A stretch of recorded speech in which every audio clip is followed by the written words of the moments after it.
আজকে যে বইটি নিয়ে কথা বলবো সেই বইটির নাম হচ্ছে যে I don't love you anymore.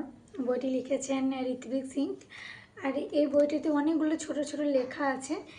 আমরা হয়তো এই বইটা অনেকেই পড়েছি এবং অনেকেই পড়িনি, কিন্তু বইটা অসম্ভব রকমের সুন্দর।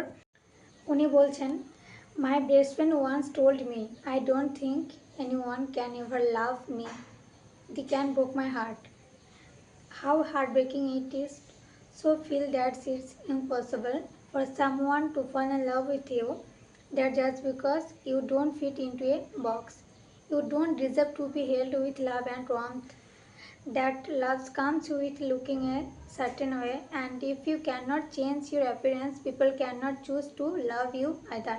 তিনি বলতে চাইছেন যে আমাদের খুব কাছের এবং খুব পরিচিত কারো কাছ থেকে যখন আমরা শুনি যে তোমার জন্য এটা না, বা তোমার জন্য এটা হবে না, বা তুমি এটা ডিজার্ভ করো না, বা তোমার এটার জন্য কোনো কনফিডেন্স নেই, ওই যে আমরা যে আঘাতটা পাই বা আমাদের যে হৃদয়টা ভেঙে যাবে, আমাদের মন খারাপটা হয়, ওটা হয়তো আমরা কাউকে এক্সপ্লেন করতে পারি না।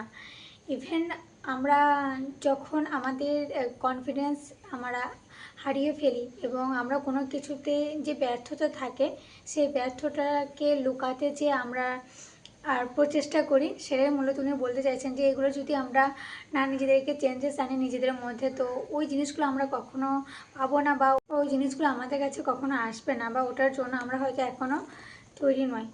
তো মূলত ওটাই নিয়ে বলতে চেয়েছেন। যাই হোক, তোমরা এই বইটা যারা এখনও পড়োনি পড়তে পারো, আমি সাজেস্ট করছি। আজকে এটুকুই, নেক্সট কোনো বই নিয়ে বা গল্প নিয়ে আবার কথা হবে। টাটা।